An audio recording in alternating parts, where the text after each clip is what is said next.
नाशिक जिल्ह्यातील कांदा व्यापाऱ्यांनी पुकारलेला बंद सलग दुसऱ्या दिवशीही सुरूच होता।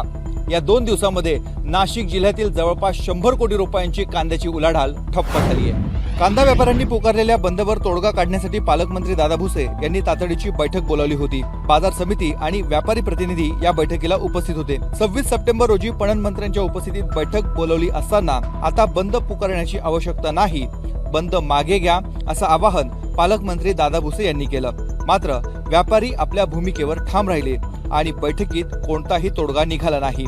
त्यामुळे पुढील 4 दिवस बाजार समिती बंद राहण्याची शक्यता आहे। उद्याला या संदर्भात व्यापारी प्रतिनिधींची बैठक होणार आहे, त्यामध्ये पुढचा निर्णय घेतला जाईल। एकीकडे जिल्हाधिकारी कार्यालयात बोलवण्यात आलेली बैठक निष्फळ ठरलेली असताना दुसरीकडे बंद मध्ये सहभागी होणाऱ्या व्यापाऱ्यांवर कारवाई करण्यास बाजार समित्यांनी सुरुवात केली आहे। कॅमेरामन मयूर बारगेसह मुकुल कुलकर्णी, एबीपी माझा, नाशिक।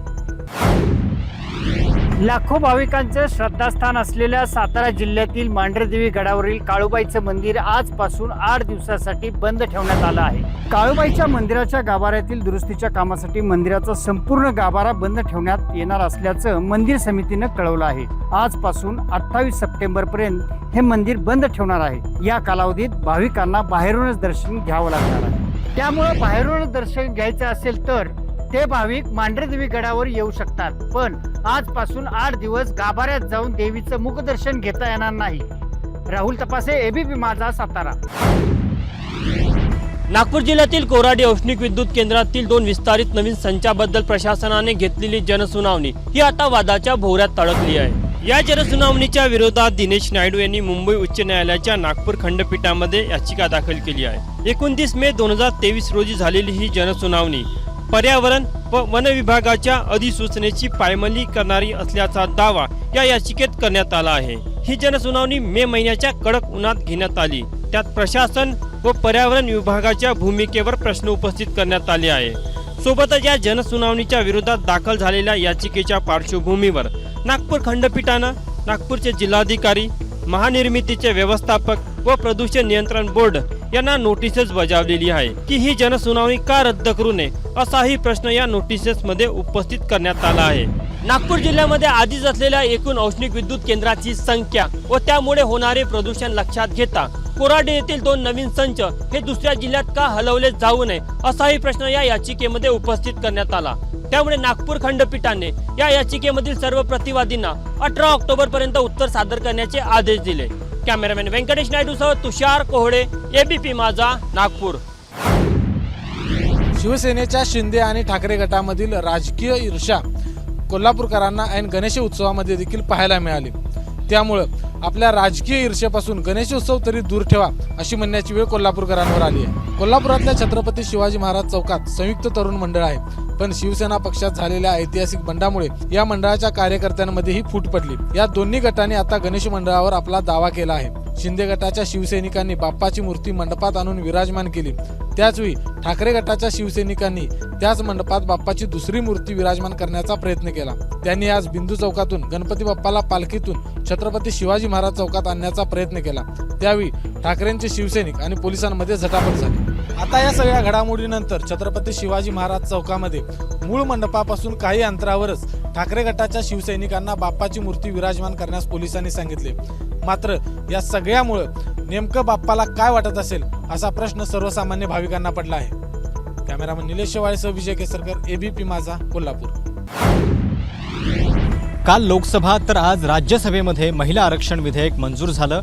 आता निम्म्यापेक्षा अधिक राज्यांच्या संमतीनंतर राष्ट्रपतींच्या सहीनं हा कायदा अस्तित्वात येईल, पण त्याची नेमकी अंमलबजावणी कुठल्या वर्षांपासून याचं मात्र अजूनही कोड आहे। महिला आरक्षणाबद्दल सगळ्यांच्या मनात पहिला प्रश्न आहे की हे विधेयक मंजूर तर होणार, पण त्याची अंमलबजावणी नेमकी कधी? कारण या विधेयकामध्ये 2 अटी आणि शर्ती आहेत, त्या म्हणजे जनगणना आणि पुनर्रचना।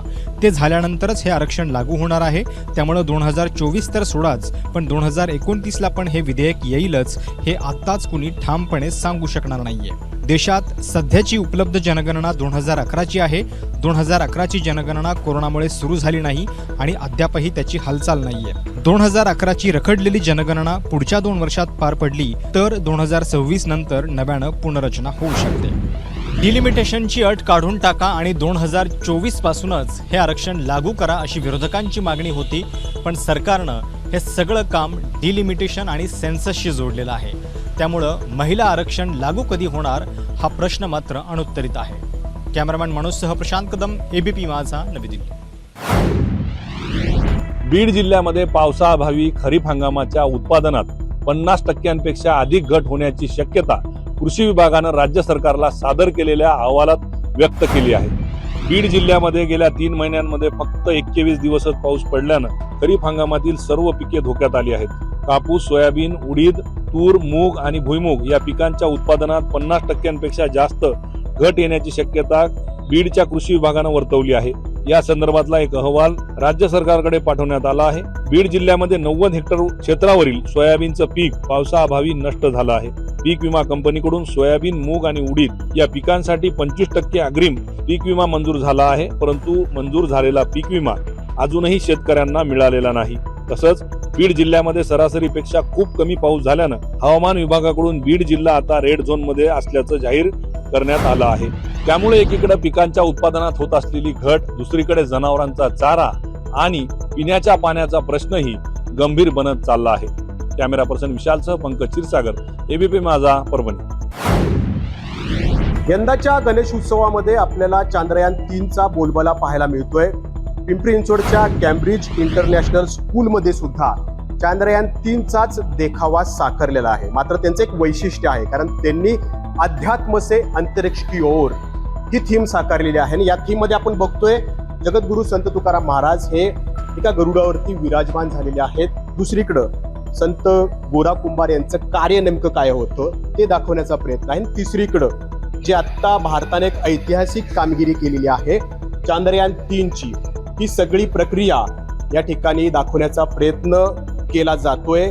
आणि यामध्ये केवळ शिक्षकांचाच हातभार नाहीये, तर शिक्षकांनी विद्यार्थ्यांना सोबतीनं घेऊन हे अध्यात्म से अंतरिक्ष की ओर हा देखावा साकारलेला आहे. लोकमान्य टिळकांनी सार्वजनिक गणेशोत्सवाची सुरुवात करताना समाज प्रबोधन हे ध्येय आणि उद्दिष्ट डोळ्यासमोर ठेवलं होतं. आणि तेच ध्येय आणि उद्दिष्ट आज कॅम्ब्रिज इंटरनॅशनल स्कूलनं जे अध्यात्मापासून आधुनिक विज्ञानापर्यंत नेण्याचा प्रयत्न केला, त्याच देखाव्यामधून लोकमान्य टिळकांचं ध्येय आणि उद्दिष्ट सिद्ध होताना आपल्याला आज पाहायला मिळत आहे.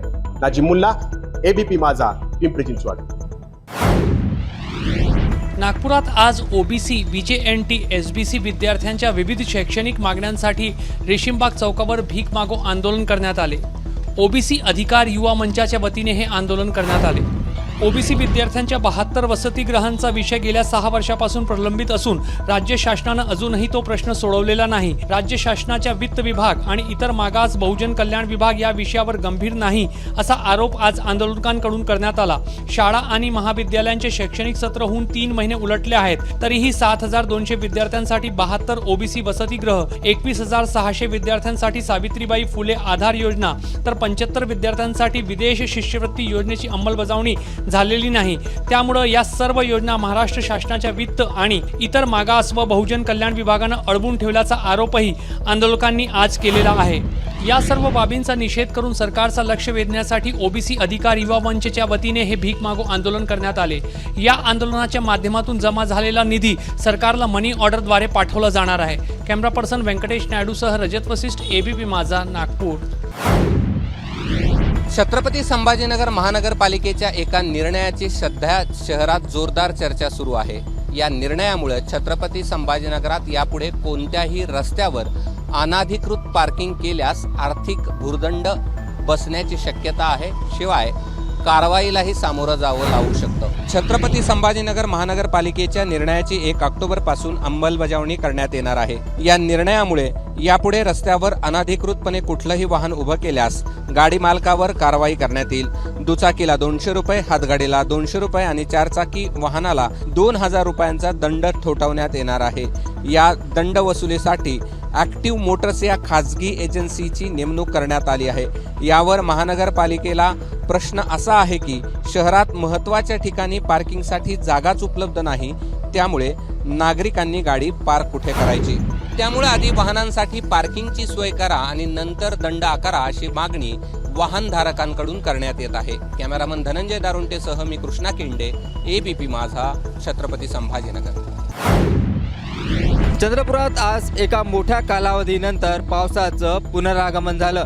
मात्र आज बरसलेला पाऊस हा ढगफुटी सदृश होता आणि यामुळे तुकुम भागात मोठ्या प्रमाणात घरांमध्ये पाणी शिरलं.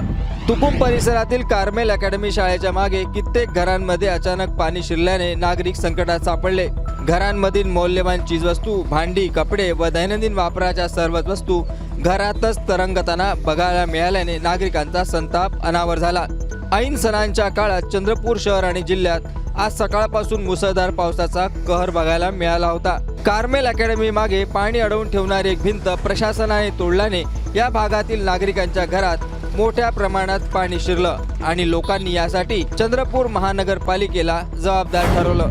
सध्या पावसाने चंद्रपूर जिल्ह्यात आपला जोर कमी केला आहे. मात्र महानगरपालिका प्रशासनाने योग्य नियोजन न केल्यामुळे नागरिकांना त्याचा नाहक त्रास सहन करावा लागलाय. सारंग पांडे, एबीपी माझा, चंद्रपूर. ओबीसी समाजामध्ये इतर जातीचा समावेश करू नये या मागणीसाठी ओबीसीचा एक मोर्चा जो बीडच्या जिल्हाधिकारी कार्यालयावर निघालाय, ज्याचं नेतृत्व प्राध्यापक टी.पी. मुंडे हे करतायत. सर, काय नेमकी प्रमुख मागणी आहे आणि हा मोर्चा कशासाठी? आमची मागणी एक आहे की आमच्या ओबीसी मध्ये कुणालाही आम्ही समाविष्ट करून घेणार नाहीयेत. मराठा समाजामधली काही माणसं म्हणतात की आम्हाला ओबीसीचं मध्ये समाविष्ट करावं, परंतु ओबीसी मध्ये आम्ही समाविष्ट करून घेणार नाहीत. मराठा समाजानं वेगळं आरक्षण घ्यावं, वेगळी त्यांना हे करावं. आमचा त्यांना पाठिंबा राहील, आमचा विरोध नाही.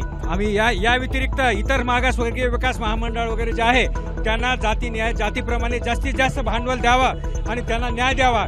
ओबीसीच्या आरक्षणाची मागणी करणाऱ्या इतर जातीने ओबीसी मध्ये येऊ नये अशा प्रमुख मागणीसाठी बीडच्या जिल्हाधिकारी कार्यालयावरती हा मोर्चा निघालाय.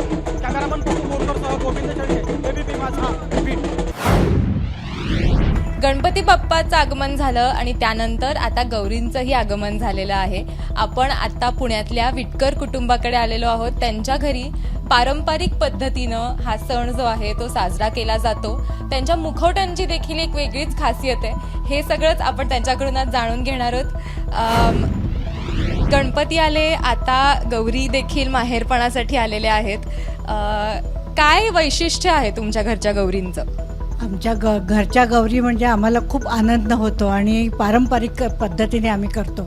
आमचे मुखवटे पण खूप म्हणजे 80 वर्षापूर्वीचे. त्याचे डोळे देखील तुम्ही बघितलं तर खूपच आखीव रेखीव आणि असे बोलके डोळे आहेत. त्यामुळे आणि ते मुख्यतः ते लाकडाचे मुखवटे आहेत. पुढच्या पिढीला देखील आपल्या सणांचं महत्त्व कळावं, आपल्या पुढच्या पिढीला देखील आपली जी संस्कृती आहे ती त्यांना जपता यावी यासाठी म्हणून देखील इथे प्रयत्न सुरू असतात. महिला आजकाल सगळ्याच वेगवेगळ्या क्षेत्रांमध्ये काम करत असतात. मात्र ह्या सणासाठी म्हणून हे अख्खं कुटुंब जे आहे ते दरवर्षी एकत्र येतात. कॅमेरामन अमोल गवाळेसह देवयानी अदलाबादकर, एबीपी माझा, पुणे.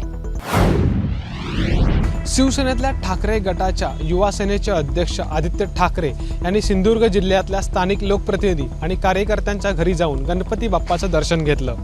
दरम्यान गणेशोत्सवाच्या निमित्तानं मी महाराष्ट्राच्या घराघरात जात आहे, दिल्लीतल्या घरात नाही, असा टोला आदित्य ठाकरे यांनी मुख्यमंत्री एकनाथ शिंदे यांना लगावला.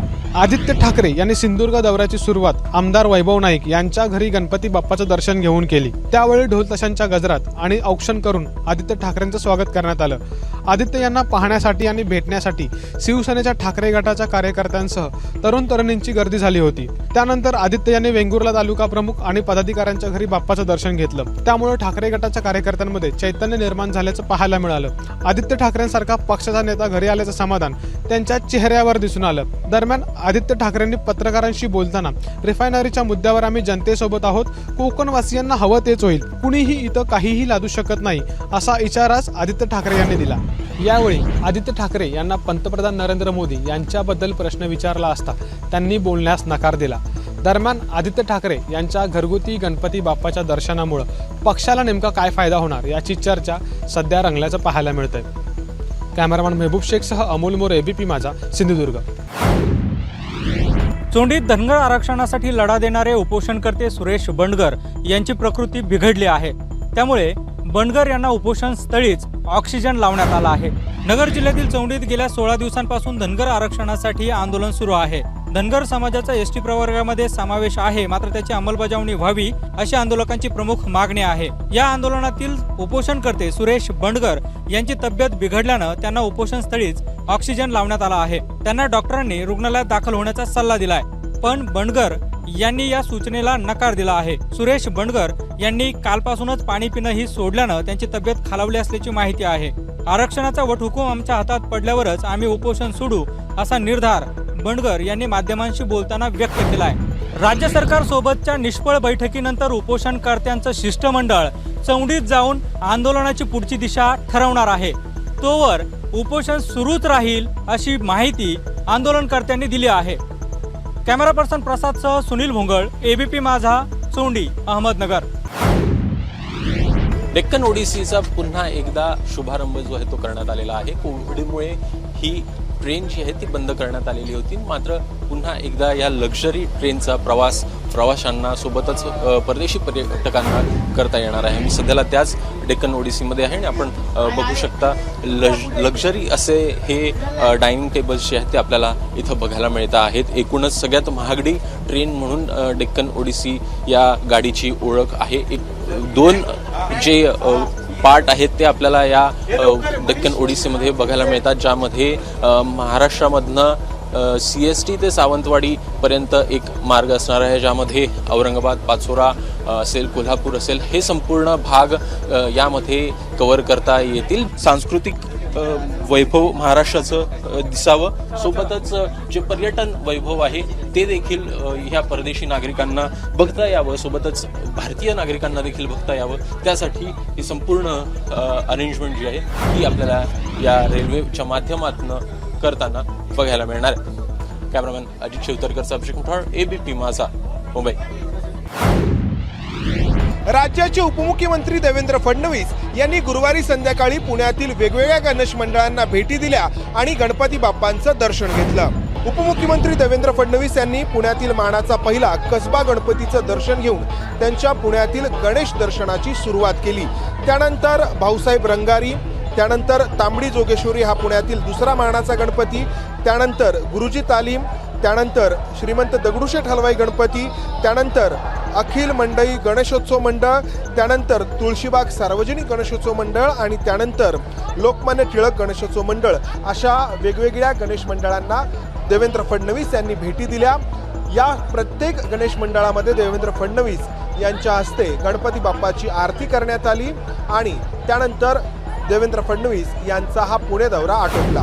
देवेंद्र फडणवीसांच्या पुण्यातील या गणपती मंडळांच्या भेटीवेळी पुण्यातील भाजपचे मोजके पदाधिकारी उपस्थित होते. फडणवीसांच्या या दौऱ्याचा पुण्यातील गणपती पाहण्यासाठी बाहेर पडलेल्या लोकांना कमीत कमी त्रास व्हावा याची खबरदारी पोलिसांनी घेतली. कॅमेरामन विजय राऊतसह मंदार गोंजारी, ABP माझा, पुणे. धनगर समाज आणि राज्य सरकारमध्ये आरक्षणाच्या मुद्द्यावर झालेली बैठक ठोस तोडग्याविनाच पार पडली. राज्य सरकारने या संदर्भात आणखी अवधी मागितला तर आंदोलकांनी आपण उपोषणावर ठाम असल्याचं सांगितलं. धनगर आरक्षणाच्या प्रश्नावर मुख्यमंत्री एकनाथ शिंदे आणि दोन्ही उपमुख्यमंत्र्यांसोबत सह्याद्री अतिथीगृहावर बैठक झाली, पण त्या बैठकीतून काहीच तोडगा निघाला नसल्याचं समोर आलं आहे. आम्हाला आणखी वेळ द्या अशी मागणी राज्य सरकारनं केल्याचं आंदोलकांनी सांगितलं. धनगर आरक्षणाच्या मुद्द्यावर मुख्यमंत्री सकारात्मक आहेत, पण रिझल्ट मिळत नाही असं आंदोलकांच्या शिष्टमंडळानं माध्यमांना प्रतिक्रिया देताना म्हटलं. भाजपचे आमदार आणि धनगर नेते गोपीचंद पडळकरांनी 4 राज्यांमधील GRचा दाखला देऊन धनगरांसाठी STचा GR काढावा असा प्रस्ताव राज्य सरकारला दिल्याचं सांगितलं. या संदर्भात राज्य सरकार एक समिती स्थापन करणार असून ही समिती त्या राज्यात जाऊन अभ्यास करून अहवाल सादर करेल असा ठराव बैठकीत झाल्याचं पडळकरांनी प्रतिक्रिया देताना सांगितलं. धनगर समाजाच्या आंदोलकांवर दाखल करण्यात आलेले गुन्हे राज्य सरकारकडून मागे घेण्यात येणार आहेत अशी माहिती आंदोलकांच्या शिष्टमंडळाने दिली. कॅमेरा पर्सन दीपेश महाजनसह सुशांत सावंत, ABP माझा, मुंबई. ABP माझा, उघडा डोळे बघा नीट.